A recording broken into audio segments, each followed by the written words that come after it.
Fabien Royer, je suis agriculteur sur la commune de Mondoux.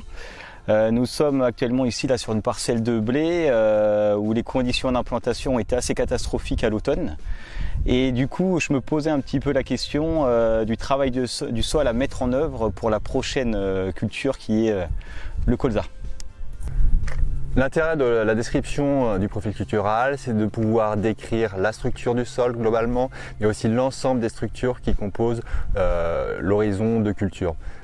On observe l'impact des pratiques culturales, mais aussi les processus de régénération de la structure, comme les processus biologiques.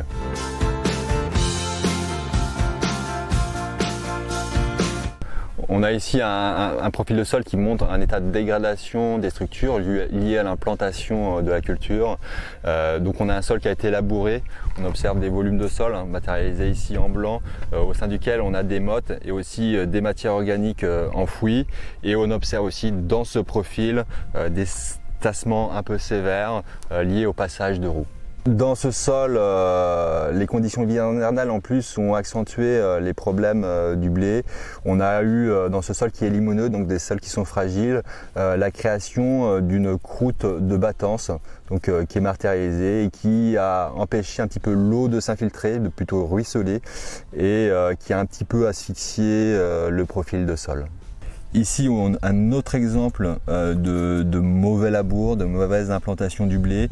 On est ici en fond de labour et on observe cette canne de maïs qui est restée dans son intégrité.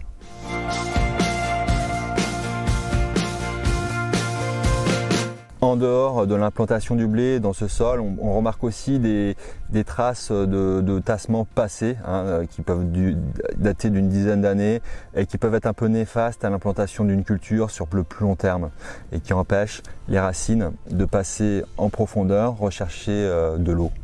Une bonne activité biologique dans un sol, ce n'est pas non seulement d'avoir des vers de terre et des gros vers de terre qui vont faire des galeries, mais aussi des vers de terre qui vont permettre, c'est des vers de terre endogés, qui vont permettre une structuration de subsurface du sol. Donc ils vont mélanger les matières organiques et les matières minérales. C'est ce qu'on attendrait sur l'ensemble du profil de sol.